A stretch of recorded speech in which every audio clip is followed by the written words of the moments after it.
আসসালামু আলাইকুম। সেনাপ্রধান জেনারেল ওয়াকারুজ্জামান ঈদের দিন যমুনাতে প্রধান উপদেষ্টার সঙ্গে কেন সাক্ষাৎ করতে গেলেন, ঈদের শুভেচ্ছা বিনিময় করতে গেলেন সস্ত্রীক, এই বিষয়টি নিয়ে নানান ধরনের ব্যাখ্যা বিশ্লেষণের চেষ্টা করা হচ্ছে। সব পক্ষই কোনো না কোনো ভাবে প্রশ্ন উত্থাপনের চেষ্টা করছেন, উত্তর খোঁজার চেষ্টা করছেন ভিতরের বার্তাটি আসলে কি, এবং সব পক্ষই নিশ্চয়ই কোনো না কোনো যুক্তি রয়েছে। আসলে বিষয়টি কি? ঈদের আগের দিনই জাতির উদ্দেশ্যে ভাষণের মধ্যে প্রধান উপদেষ্টা যেই মেসেজগুলো দেওয়ার চেষ্টা করেছেন এবং স্পষ্টতই 2026 এপ্রিলের মধ্যে যে নির্বাচনের তিনি ঘোষণা দিলেন এবং করিডোর ইস্যুতে, বন্দর ইস্যুতে কথা বললেন, বন্দর বিদেশিদের হাতে তুলে দেওয়ার বিরোধিতা যারা করছেন তাদেরকে প্রতিহতের ডাক দিলেন, করিডোর নিয়েও তিনি যারা গুজব সৃষ্টি করছেন তাদের বিষয়ে কথা বললেন। এবং সেই জায়গা থেকে আমি প্রথমেই প্রশ্ন তুলেছিলাম, তিনি কি সেনাবাহিনী এবং বিএনপির মতো রাজনৈতিক দলগুলোকে প্রতিহতের ডাক দিচ্ছেন? তিনি স্পষ্ট বিভাজনের সৃষ্টি করছেন কিনা? সেই জায়গা থেকে এক পক্ষ প্রশ্ন তুলছেন যে এত বড় ঘটনার পরেও, এবং একই সঙ্গে একটু বলি যে তিনি যে জাতির উদ্দেশ্যে ভাষণ দিবেন, কি দিবেন, কি বলবেন, এটা তো নিশ্চয়ই আমরা সাধারণ মানুষ জানতাম না। তবে কেউ কেউ, বিশেষ কোনো কোনো মহল এটি আগে থেকেই প্রকাশ করে ফেললেন যে তিনি কি উদ্দেশ্যে বা কি বক্তব্য দিতে যাচ্ছেন, এবং সেখান থেকে আমরা ধারণা করতে পারি নির্বাচন নিয়ে সেনাপ্রধানের সঙ্গে কোনো পরামর্শ তো নয়, বরং প্রধান উপদেষ্টা তার নিজের যে বিতর্কিত শুভাকাঙ্ক্ষীরা রয়েছেন, তার একান্ত অনুগত যেই ব্যক্তিরা রয়েছেন বা তার নিজের দল বা জাতীয় নাগরিক পার্টির যারা নেতা রয়েছেন তাদের সাথে পরামর্শ করেই তিনি এই ভাষণের বক্তব্য নির্মাণ করেছেন, কিন্তু সেনাপ্রধানকে জানেন। এবং সেনাপ্রধান তো আগে বলেই রেখেছেন যে সেনাবাহিনীকে অন্ধকারে রেখে রাষ্ট্র তার বিভিন্ন সিদ্ধান্ত নিচ্ছে, রাষ্ট্র বলতে প্রধান উপদেষ্টা, সরকার। এত কিছুর পরে সেনাপ্রধান প্রধান উপদেষ্টার সঙ্গে যে সাক্ষাৎ করতে গেলেন, এটা অনেকের কাছে আনইউজুয়াল মনে হয়েছে, এবং সেই অস্বাভাবিক জায়গা থেকে অনেকের ধারণা যে সেনাপ্রধান এর মধ্য দিয়ে বিশেষ কোনো বার্তা দেওয়ার চেষ্টা করছেন কিনা, অথবা তাকে বিশেষ কোনো বার্তা দিয়ে এসেছেন কিনা প্রধান উপদেষ্টাকে।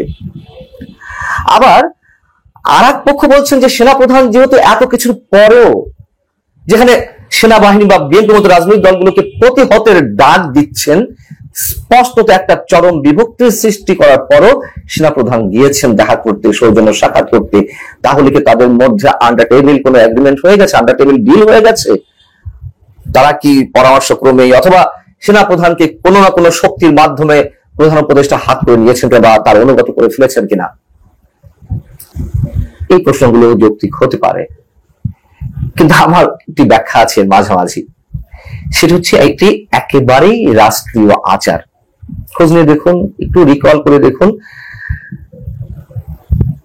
এর আগে যারা রাষ্ট্রপ্রধান ছিলেন, সরকার প্রধান ছিলেন, সেনাপ্রধান যেই থাকুন না কেন, তারা কিন্তু এই ধরনের সামাজিক অনুষ্ঠানে বা বড় ধর্মীয় অনুষ্ঠানে, অন্তত ঈদে রাষ্ট্রপ্রধান সেনাপ্রধানের সঙ্গে বা রাষ্ট্রপতি এবং প্রধানমন্ত্রীর সঙ্গে তারা দেখা করে থাকেন, এবং তারই অংশ হিসেবে সেনাপ্রধান দেখা করতে গিয়েছেন।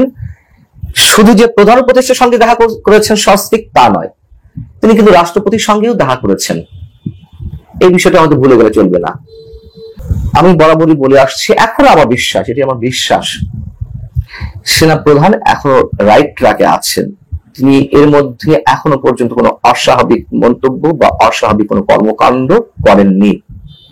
যদি বলেন যে 21শে মে তিনি কিভাবে রাজনৈতিক এই বক্তব্যগুলো অফিসারদের উদ্দেশ্যে অ্যাড্রেস করলেন, নির্বাচন ইস্যুতে, করিডোর, বন্দর ইস্যুতে, অবশ্যই তিনি করতে পারেন। তখন তিনি আবারও বলি তিনি নিজের কাঁধে তুলে নিয়েছিলেন সব দায়িত্ব, তার উপর আস্থা রাখার কথা বলেছেন, মানুষের জানমালের দায়িত্ব তিনি তুলে নিয়েছিলেন, এবং অবশ্যই দেশের গণতান্ত্রিক প্রক্রিয়া উন্নতিকরণের জন্য তিনি যা যা করার করবেন এমন প্রতিশ্রুতি দিয়েছিলেন। যদিও মানুষের মধ্যে এর মধ্যে একটা হতাশা তৈরি হয়েছে যে সেনাবাহিনী ম্যাজিস্ট্রেসি পাওয়ার থাকা সত্ত্বেও কেন এখনো পর্যন্ত মব চলছে। সেই মবকে অ্যাড্রেস করেও 21শে মে তিনি কথা বলেছেন। তারপরেও কিছু কিছু জায়গায় মব চলেছে, সত্য কথা, সেই জায়গা থেকে অনেকে হতাশা ব্যক্ত করতেই পারেন, কিন্তু সেনাপ্রধানের অনেক কিছুতেই ইনভলভমেন্ট অন্য সময় হলে আমাদের অস্বাভাবিক মনে হলো, এই সময়টির জন্য স্বাভাবিক। দেশটি যেহেতু একটি টালমাটাল অবস্থায় রয়েছে, অস্বাভাবিক অবস্থায় রয়েছে, সেই জায়গা থেকে আমি বলবো যে সেনাপ্রধান আনন্দে গদগদ হয়ে তার সঙ্গে ভাব করার জন্য যাননি, অথবা কোনো প্রকার থ্রেটের বার্তা দেওয়ার জন্য তিনি যাননি। তিনি কেবলমাত্র রাষ্ট্রীয় আচারটি পালন করেছেন। বরং প্রধান উপদেষ্টা স্পষ্টত জাতির মাঝে বিভক্তি সৃষ্টি করছেন। তিনি তার প্রতিহিংসার যে চরিত্র সেটি স্পষ্টভাবে সবার সামনে প্রকাশ করছেন। এবং কিভাবে তিনি বলতে পারেন, আবারও বলি, যারা বন্দর বিদেশিদের হাতে তুলে দেওয়ার ক্ষেত্রে বা তাদের হাতে পরিচালনার জন্য সিদ্ধান্তের ক্ষেত্রে বিরোধিতা করছেন, তাদেরকে প্রতিহত করুন। এবং তিনি যুদ্ধের ডাক না দিলেও বারবার যুদ্ধাবস্থার কথা বলছেন, যুদ্ধ তিনি বাধাবেনি, এটুকু অনেকের মধ্যে ধারণা প্রতিষ্ঠিত হয়েছে। কেন বাধাবেন তারও ব্যাখ্যা এর মধ্যে অনেকবার দেওয়া হয়েছে। আমরা বরং অন্যদিকে একটা দৃষ্টি দিতে পারি। এটি নিয়ে যেহেতু আলোচনা হয়েছে আগে, তারপর একটু মনে করে দিই, বরং রাষ্ট্রপতি অনেকটা গৃহবন্দী অবস্থায় রয়েছেন। এর আগে আমরা দেখলাম যে তিনি জাতীয় ঈদগাহে নামাজ পড়তে যাননি। এর আগে যত রাষ্ট্রপতি ছিলেন, ইভেন এই রাষ্ট্রপতিও শাহাবুদ্দিন চুপ্পু সাহেবও, তিনি বর্তমান অন্তর্বর্তী সরকারের আগে পর্যন্ত ঈদগাহে নামাজ পড়তে গেছেন। এরপর থেকে তিনি আর ঈদগাহে নামাজ পড়ছেন না, তিনি বঙ্গভবনে নামাজ আদায় করছেন। এমনকি প্রধান উপদেষ্টা তিনি নিজেকে এতটাই উপরের মনে করেন এবং রাষ্ট্রপতিকে শত্রু মনে করছেন। তার অনুগত যে দল বা তার হাতে গড়া যে দল জাতীয় নাগরিক পার্টি, তার নেতাদের বক্তব্য অনুযায়ী বা তাদের সাথে কণ্ঠ মিলিয়ে তিনি যা করছেন বলছেন, এটা জাতিকে চরমভাবে বিভক্ত করেছে। একটা অনিশ্চয়তা পথে প্রধান উপদেষ্টা নিয়ে যাচ্ছেন। সেনাপ্রধান যেমন রাষ্ট্রীয় আচার পালন করলেন বা করছেন, প্রধান উপদেষ্টা তো রাষ্ট্রীয় আচারের ধার ধারছেন না, যা ইচ্ছা তাই বলছেন, করছেন। তার মুখের যে অনিয়ন্ত্রিত বক্তব্য, সেগুলো আমরা প্রতিনিয়ত শুনছি। বঙ্গভবনে ঈদের মতো অনুষ্ঠানগুলোতে তিনি শুভেচ্ছা বিনিময় করেন রাষ্ট্রপতি। সেখানে আমরা দেখলাম যে এই ঈদে শনিবারে তার সঙ্গে যারা সাক্ষাৎ করতে গেলেন বা শুভেচ্ছা বিনিময় করতে গেলেন, সরকারের মধ্যে কারা ছিল? উপদেষ্টার মধ্যে এক স্বরাষ্ট্র উপদেষ্টা জাহাঙ্গীর আলম চৌধুরী, তিনি ছাড়া আর কাউকে আমি দেখিনি যে তার সঙ্গে শুভেচ্ছা বিনিময় করতে গিয়েছেন। প্রধান নির্বাচন কমিশনার এস এম নাসিরউদ্দিন, নৌবাহিনী প্রধান গেছেন, বিদেশি কূটনীতিকরা গেছেন, কয়েকটি রাজনৈতিক দল গেছে, কয়েকটি মানে যেগুলো উল্লেখ করার মতো নয় সেরকম কয়েকটি রাজনৈতিক দলের চেয়ারম্যান বা মহাসচিব, সেক্রেটারি, তারা শুভেচ্ছা বিনিময় করতে গেছেন। সেখানে বড় কোনো রাজনৈতিক দলের নেতাদের আমরা দেখিনি। এই জায়গা থেকে সবকিছু মিলিয়ে আমাদের কাছে মনে হচ্ছে খুব দ্রুত কিছু ঘটে যাচ্ছে, খুব দ্রুত। এবং বিশেষ করে 30 জুনের মধ্যে জুলাই চার্টার ঘোষণা করার কথা, সেটি জুলাইয়ের মধ্যেই ঘোষণা করা হবে, সেটি প্রধান উপদেষ্টা তিনি নিজেও ঈদের আগে জানিয়েছেন। এবং এটিকে কেন্দ্র করে নতুন যে অস্থিরতা তৈরি হয়েছে, আমার মনে হয় ভয়ঙ্কর একটি অশনি সংকেত এর মধ্যে আমরা পাচ্ছি এবং সেটার বাস্তব চিত্র হয়তো আমাদের দেখা লাগতে পারে। ডক্টর মোহাম্মদ ইউনূস একটি ভাষণ দিয়েছেন জাতির উদ্দেশ্যে।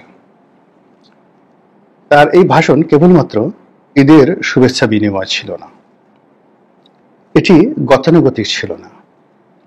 2 নম্বর হলো যে তার কাছ থেকে এই সময়টাতে এরকম একটা ভাষণ কেউ আশাও করেনি।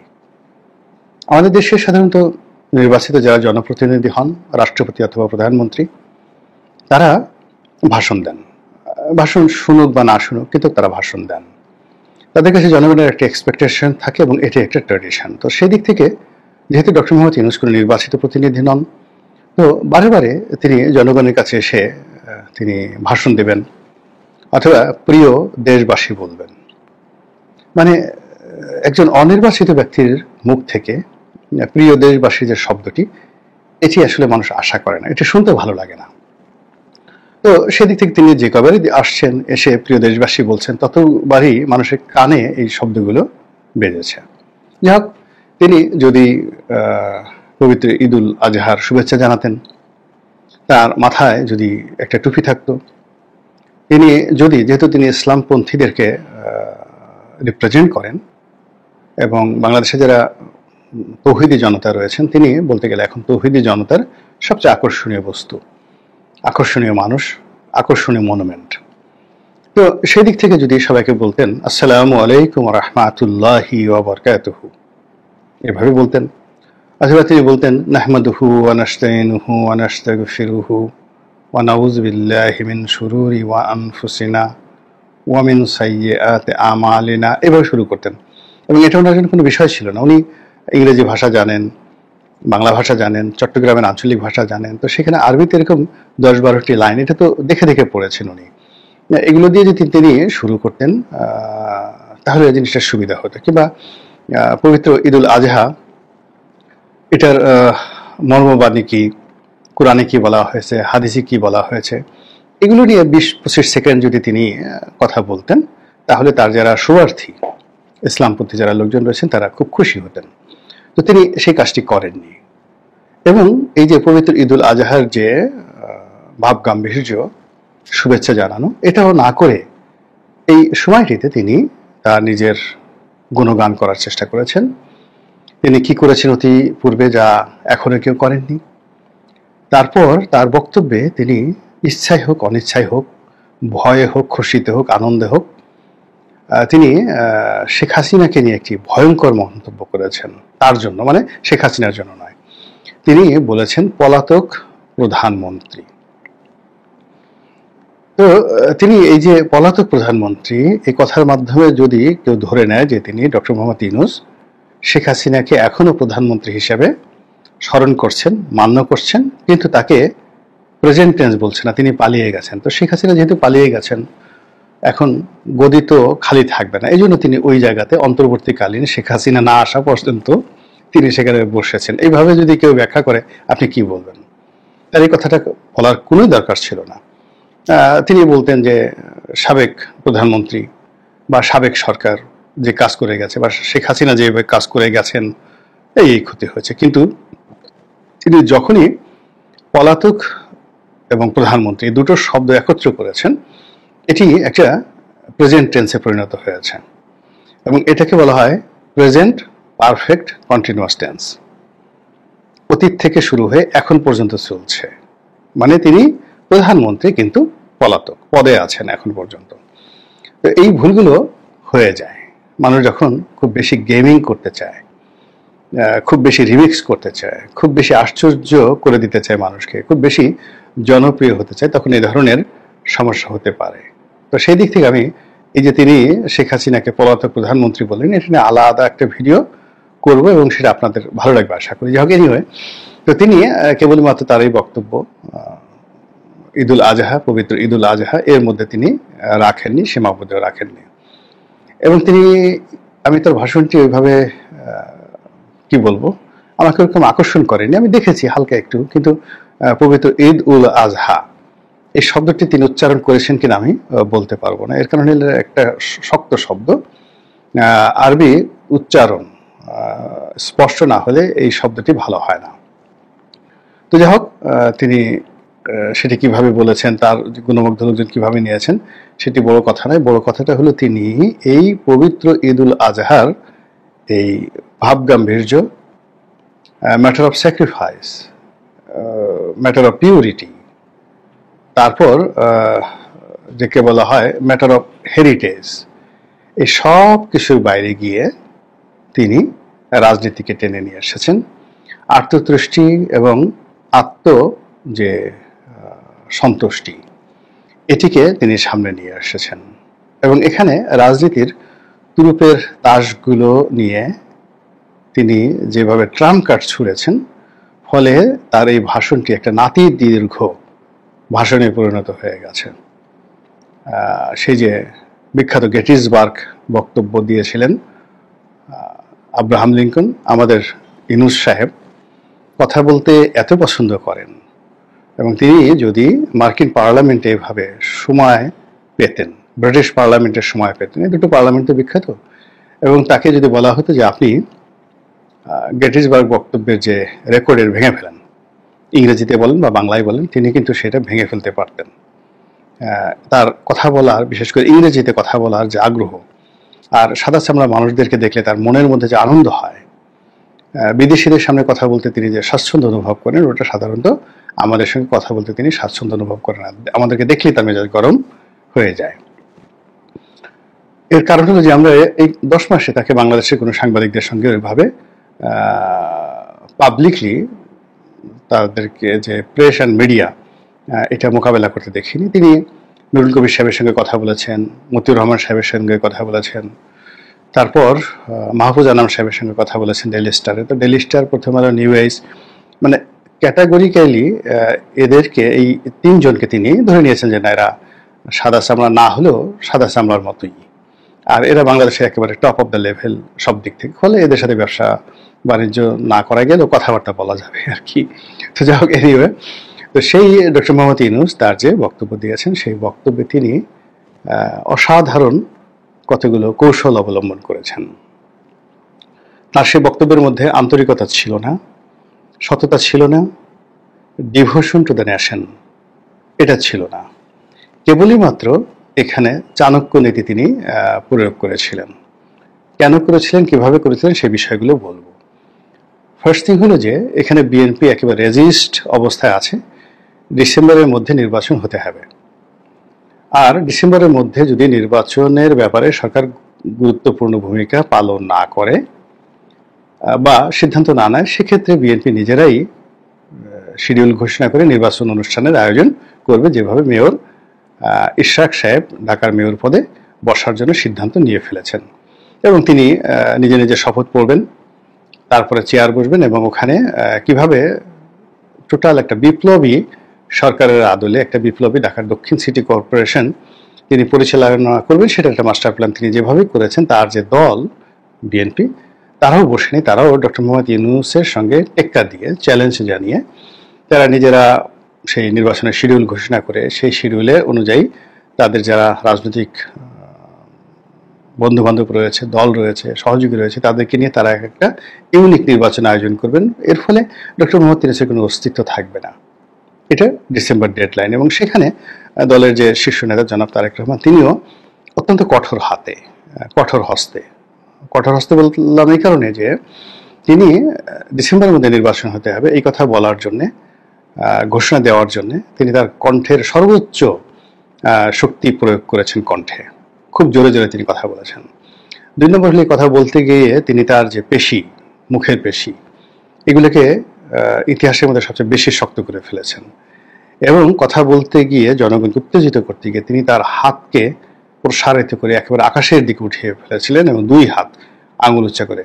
বঙ্গবন্ধু 1 হাত উঁচু করতেন, শেখ হাসিনা 1 আঙুল উঁচু করতেন, কিন্তু তিনি একেবারে 2 হাতের 10টি আঙ্গুল একসাথে রেখে পাঞ্জা, মানে একেবারে সামনে পাঞ্জা দেখিয়ে তিনি জনগণকে আশ্বস্ত করার চেষ্টা করেছেন যে আমার এই হাত যতদিন থাকবে, আমার হাতের পাঞ্জা যতদিন থাকবে, আমার এই হাতের 10টি আঙুল যদি সত্য হয়, তবে ডিসেম্বরের মধ্যে নির্বাচন হবে, এরকম। তো সেক্ষেত্রে আসলে ডক্টর মোহাম্মদ ইউনূসের ভয় পাওয়ারই কথা। এত বড় একটা রাজনৈতিক দল, তিনি ভয় পেয়েছেনও বটে। এবং সে ভয় পেয়ে তিনি বিএনপির দাবিটা না মেনে বিএনপিকে এটা টান দিয়েছেন, আর নিজেও তার যে অবস্থান থেকে সরে এসেছেন।